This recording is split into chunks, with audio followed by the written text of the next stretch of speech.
So I want to talk about two things you need to know about memes. The first thing is that memes are found on the internet. Now that sounds like a really obvious thing to say, maybe even a stupid thing to say, but it's not as simple as it seems. You see, there are certain things about the internet that make it possible for memes to thrive. Without certain features of the internet, memes as we know them today wouldn't exist. So the first thing you need to know about the internet is that stuff on the internet, whether they're text, images, film, comics, whatever, anything on the internet is modular. That means it's really easy to take one piece of that larger object out and do something with it without destroying the whole. So you can easily take a still from a movie, for instance. In addition to being modular, things on the internet are also modifiable. That means it's really easy to take something and manipulate it, to Photoshop it, to slow it down, to sample it, to do whatever you want with it, to reappropriate it. Stuff on the internet is also accessible. Again, this is like really silly. I mean, I don't need to tell you that anything you ever want in the world can be found on the internet. And memes take advantage of that fact. And finally, the fourth thing you need to know about the internet is that stuff on the internet is shareable. The platforms that we use every day, Instagram, Facebook, Twitter, even email, make it extremely easy to spread, to share content. That's their whole purpose. And that's how memes survive. So without these four features of the internet, being modular, modifiable, accessible, and shareable, memes as we know them today wouldn't exist.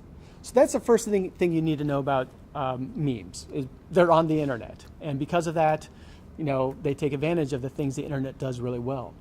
The second thing you need to know is actually kind of in the opposite direction. Memes are also, despite being on the internet, a form of folk art. Memes come from the people. Memes are folklore. Memes are the way everyday people express themselves using the common vernacular. There's no corporation that owns a meme. Even a meme that uses a well-known trademark character like a Disney character, Disney doesn't own that meme. That meme is kind of owned by all of us, by culture, by the folk. So as elements of folk art, memes also do the same thing that other elements of folk art do. And there's this weird tension that I think is worth talking about. It's a tension between conservatism and dynamism. So conservatism, I don't mean it in the political sense of the word.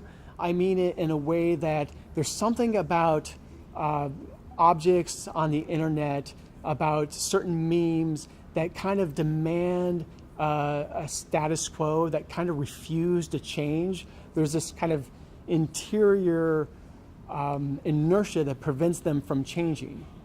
There's like a structure every meme has. At the same time, memes are also very dynamic. There's a dynamism to them. There's this kind of will to change. There's this kind of need to change. So even well-established memes will eventually kind of evolve over time.